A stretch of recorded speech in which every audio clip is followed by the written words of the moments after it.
Olá pessoal, aqui é a professora Daniele. Eu vou conversar com vocês hoje sobre a toxicocinética.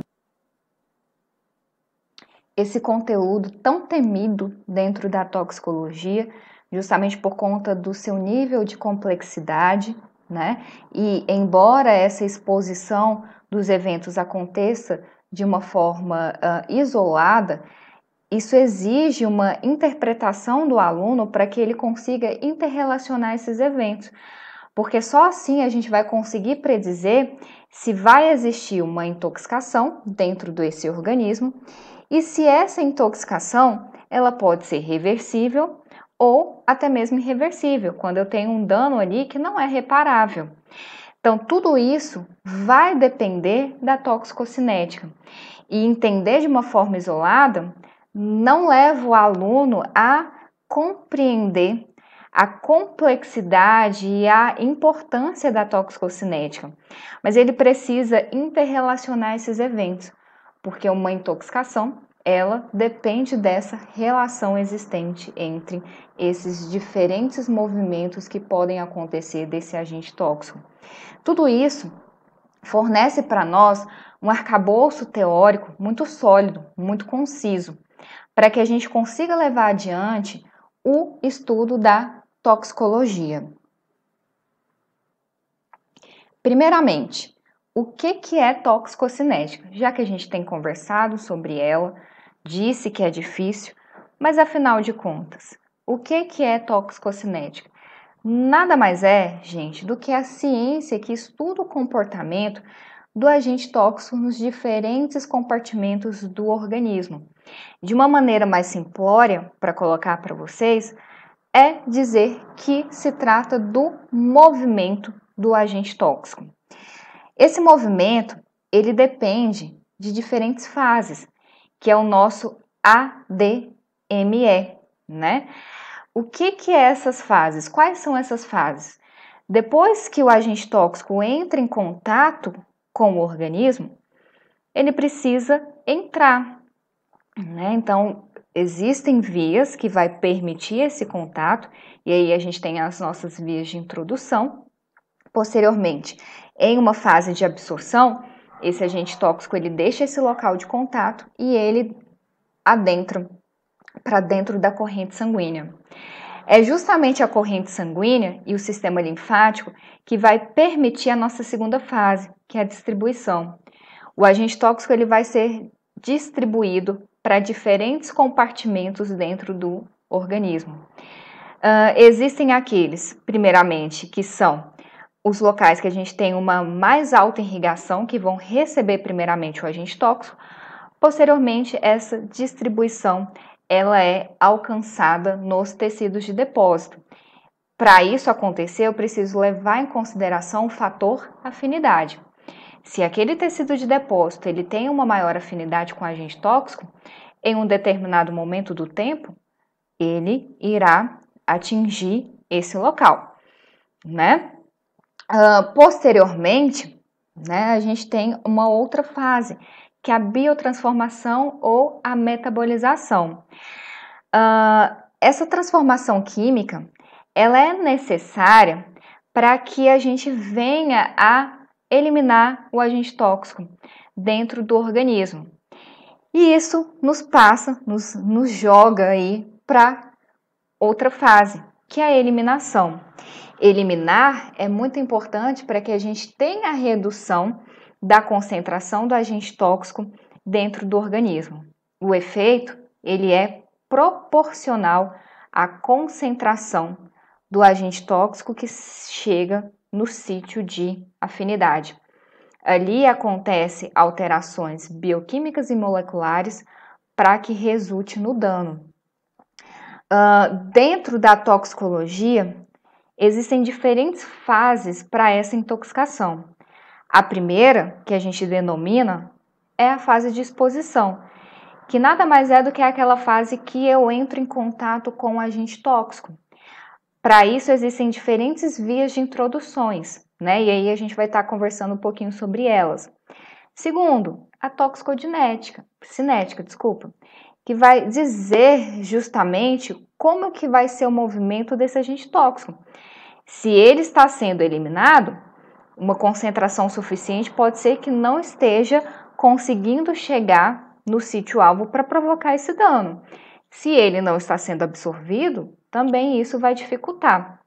Então, existem diferentes fatores que são colocados aqui para dizer esse comportamento da toxicocinética. Alguns são atribuídos ao agente tóxico, outros são atribuídos ao organismo. Toxicodinâmica nada mais é do que um mecanismo de ação. Como que o agente tóxico ele provoca esse dano, certo? E a intoxicação, como eu já disse, é a manifestação desse efeito. Isso pode ser determinado através de sinais que são coletados por uma série de informações por meio de exames laboratoriais, né? E também os sintomas, que são os efeitos. É uma dor de cabeça, é uma tontura, é uma febre, é uma náusea, né? Então, dependendo do agente tóxico, cada efeito é correspondente a ele. Então, existe uma distinção entre os efeitos provocados por essas substâncias. Disse para vocês que um dos fatores que irá interferir justamente nesse movimento é a via de introdução. Então, qual que é a porta de entrada que está permitindo o agente tóxico entrar ali em exposição com esse organismo? Existem diversas, mas a gente vai focar em 3 principais. A primeira é a via dérmica. A via dérmica ela fornece uma proteção por meio do extrato córneo. Mas essa mesma barreira, dependendo da característica do agente tóxico, fornece uma entrada. Porque se for uma substância lipossolúvel que tem afinidade com lipídios, consegue facilmente passar. E aí vocês poderiam me questionar, mas por quê? Gente, de que é constituído as nossas células? De uma camada bilipídica. Se eu tenho uma substância tóxica que tem afinidade com esses lipídios, ele consegue transpor de uma maneira facilitada, independente de ser sólido, líquido ou gás. Essa absorção também ela pode acontecer por meio dos folículos pilosos e das glândulas sudoríparas. O nível de hidratação também vai facilitar essa entrada, porque aí a gente aumenta essa permeabilidade que substâncias hidrossolúveis possuem de entrar para dentro dessa via dérmica. Outra via muito importante e que eu ressalto justamente essa entrada direta e facilitada que os agentes tóxicos possuem, que é a via respiratória. Por que é fácil para o agente tóxico entrar por essa via? Porque 2 barreiras são colocadas. Primeiro, a alveolar. Segundo, o endotélio capilar. São barreiras que fornecem uma superfície de contato muito ampla, né? E tudo isso facilita a entrada do agente tóxico. Ali a gente tem uma absorção meio que direta que esse agente tóxico possui. E essa absorção ela acontece de acordo com o tamanho da partícula. Partículas pequenas são aquelas que conseguem ser absorvidas por meio do alvéolo pulmonar. Partículas intermediárias, essa absorção acontece na região tráqueo-bronquiolar. Já partículas grandes, elas ficam retidas ali nessa região da nasofaringe. E ali acontece a sua absorção, né? Bem como também a sua eliminação. Porque não significa dizer que essa substância ela vai ser absorvida. Eu tenho que lembrar lá dos fatores atribuídos ao agente tóxico. Eu tenho que lembrar também dos fatores atribuídos ao hospedeiro. Tudo isso nos leva ao desfecho do dano, certo? Outra via muito importante, né, que pode fornecer esse contato de uma forma acidental ou intencional, é a via oral. O trato gastrointestinal, ele faz com que esses agentes tóxicos eles sejam absorvidos. O intestino, por conta das microvilosidades que ali existem, fornece esse contato com o agente tóxico, bem como é uma região que tem uma quantidade de vascularização enriquecida. Então, tudo isso permite que o agente tóxico adentre. Essa absorção também pode acontecer pelo estômago, né? E existem outras vias também que podem ser adotadas.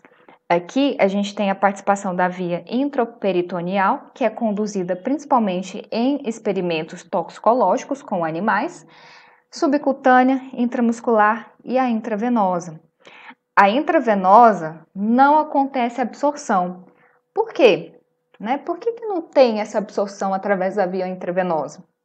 Lembrem que eu disse, a absorção é o agente tóxico sair do local de exposição e entrar para dentro da corrente sanguínea. Opa, já está lá dentro, já foi introduzido, certo? Então, não houve essa absorção. Pessoal, lembra que eu falei para vocês que dentro da toxicocinética, a gente precisa ter essa capacidade de interrelacionar os eventos e não estudá-los de uma forma isolada? Aqui eu coloquei para vocês justamente isso. Olha, o que pode estar acontecendo com o nosso agente tóxico? O nosso agente tóxico, ele sai do local de contato, de exposição, que foi aquela porta de entrada que ele teve, certo? Ele será distribuído através da corrente sanguínea do sistema linfático. Acontece esse passo de absorção. Ali ele pode interagir com proteínas e isso irá dificultar a sua chegada ao tecido de afinidade. Esse agente tóxico ele pode ser biotransformado e essa transformação química ela pode tornar o agente tóxico mais tóxico, certo? Ou até mesmo ela pode inativar. Toda essa transformação quer resultar em um produto que venha garantir a sua eliminação. Mas pode ser que esse agente tóxico ele fique livre, então, para chegar em um determinado tecido que ele tem afinidade e provocar um dano. Não só isso, né? Existem também os tecidos de depósitos e também esse agente tóxico ele pode eliminar. Lembra que eu disse para vocês, a eliminação é muito importante justamente para que a gente tenha a redução da concentração do agente nocivo. Quanto maior for o efeito, maior é a dose. Se a dose está sendo reduzida porque está sendo eliminada, isso também vai reduzir quem? O efeito. Pessoal, algo que tem que ficar muito claro para nós é que esses eventos, eles não são um ciclo obrigatório. Ou seja, o agente tóxico nem sempre ele vai ser absorvido. Tem que se levar em consideração qual a característica que ele tem para facilitar essa constante passagem entre essas células, certo? Nem sempre um agente tóxico ele vai ser biotransformado para ser eliminado. Ele pode, ao ser absorvido, ser eliminado diretamente sem passar por essa biotransformação, embora a maioria vá passar por essa etapa. Ele pode também, o agente tóxico, ser armazenado em um tecido de depósito.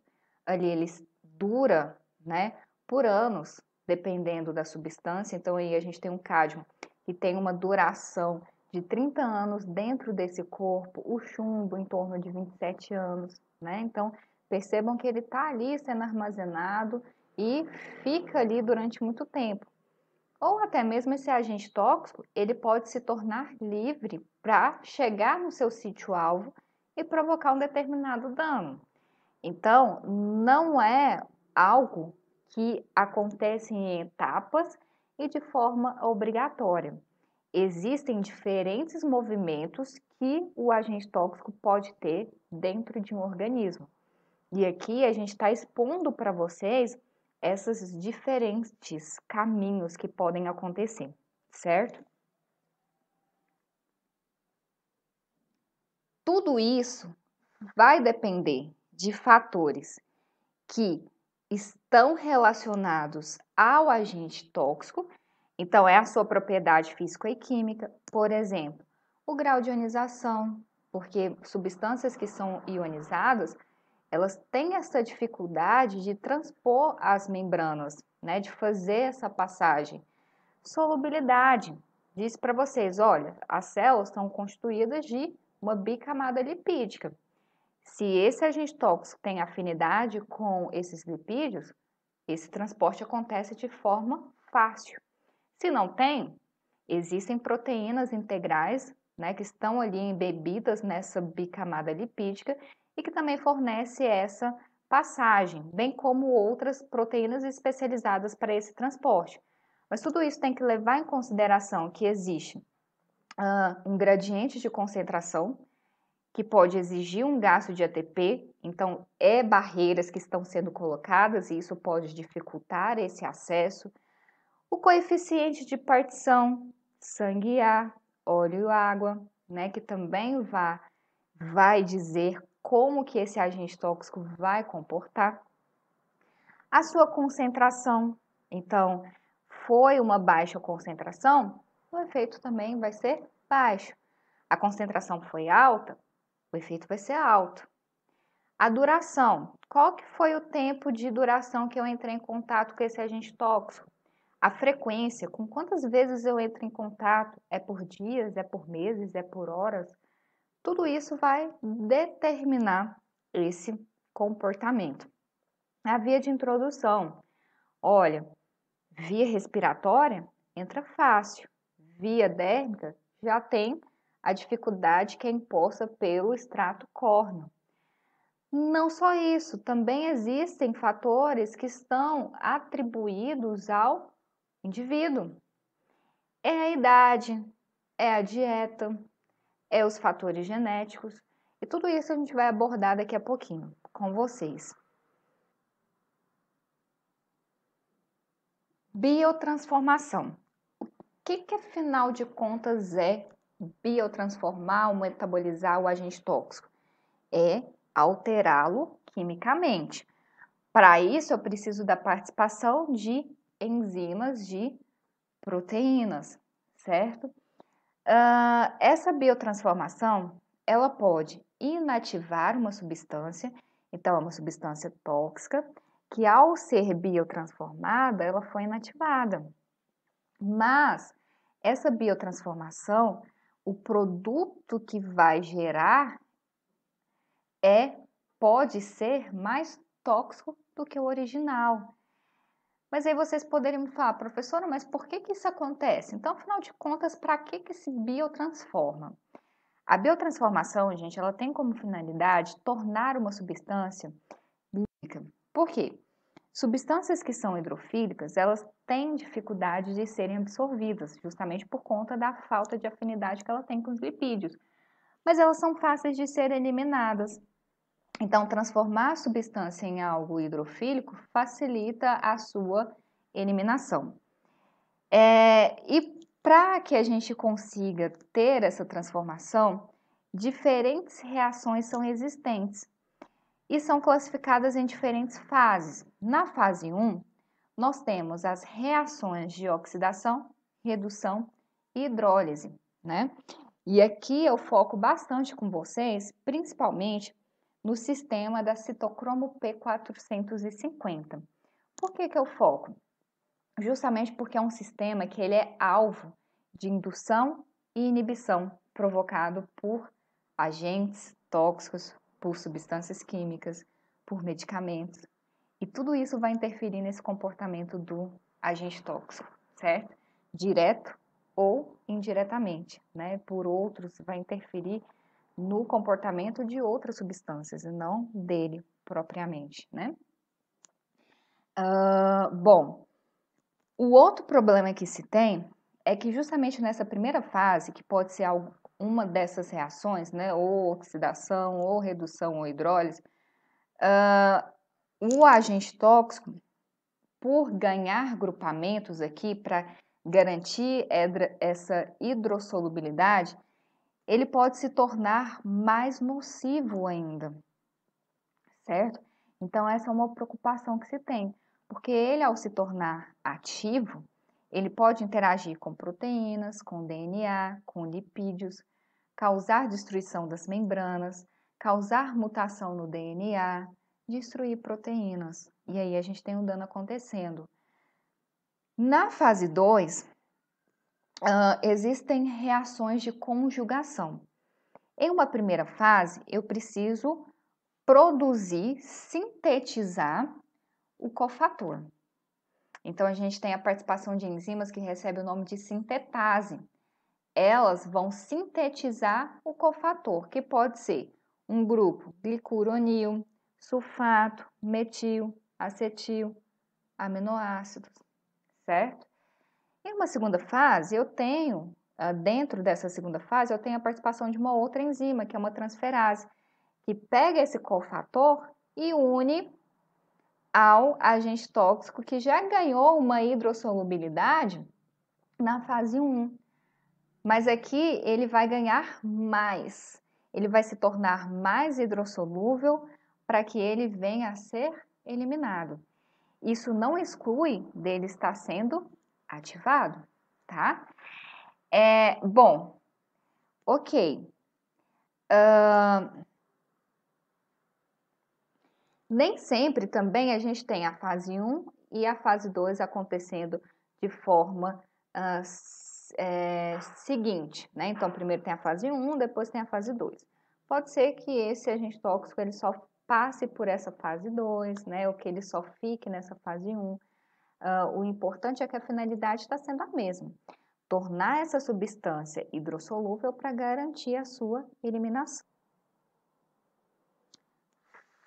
Alguns fatores, eles podem modificar essa biotransformação. Entre eles, a gente tem a indução e a inibição enzimática.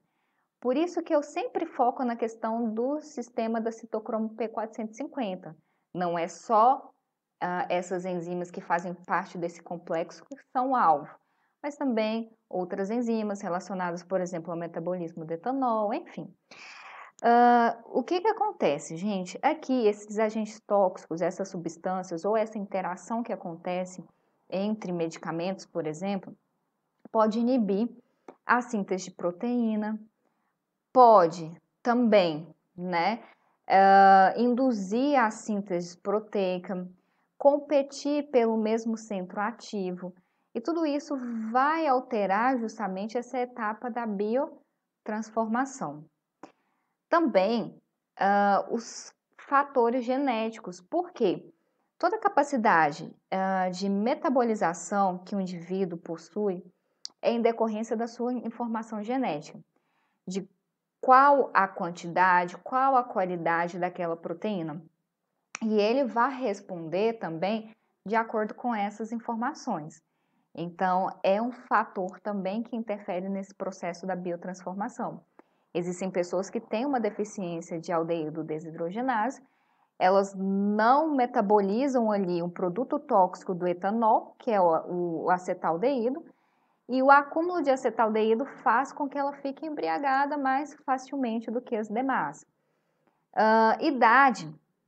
Quando o recém-nascido nasce, a capacidade metabolizadora dele é baixa, porque está em desenvolvimento aquelas enzimas que são responsáveis por essa biotransformação. Então, ele é mais vulnerável de adquirir uma intoxicação. Então, o próprio soro dele inibe também essas enzimas. Então, tudo isso a gente consegue observar. Por isso que quando a gente prescreve o medicamento, seja para um idoso, seja para uma criança, a dose é diferente, porque a forma de responder a essa substância é diferente. Lembrem sempre, medicamentos também são substâncias que, se não souber a concentração adequada para ser utilizada, pode provocar um efeito tóxico, são substâncias tóxicas. No idoso, da mesma forma que quando a gente nasce, a gente precisa desenvolver essa capacidade metabolizadora, com o passar do tempo a gente tem uma queda. Tanto nessas enzimas envolvidas com a biotransformação, quanto também na nossa capacidade de eliminação por parte renal, por problemas hepáticos que podem acontecer em decorrência da idade. Então, tudo isso também torna os idosos mais vulneráveis. O estado patológico, né? Então, enzimas, elas precisam de aminoácidos. proteínas precisam de aminoácidos. Tudo isso é adquirido através da alimentação. As enzimas não só isso, né? E outras proteínas também. Para elas terem esse funcionamento, elas precisam de cofatores, que podem ser vitaminas, que podem ser minerais. Se eu tenho uma dieta pobre nesses nutrientes, eu também vou comprometer a minha forma de biotransformar substâncias. Patológico, o fígado é o principal órgão responsável por essa biotransformação. Se eu tenho um problema hepático, renal, né, isso vai também afetar o comportamento do agente tóxico. A nível hepático, eu não vou conseguir biotransformar, eu não vou conseguir inativar. A nível renal, eu não estou conseguindo eliminar, o agente tóxico está sendo acumulado, né? Então, tudo isso vai refletir numa possível quadro de intoxicação por esse indivíduo, em decorrência justamente do comportamento que o agente tóxico possui. E tudo isso faz parte da toxicocinética. É um conteúdo extenso, eu precisaria aí muito mais tempo para explicar de forma aprofundada com vocês o conteúdo, mas aqui eu deixo pelo menos essa visão de uma forma mais resumida para vocês.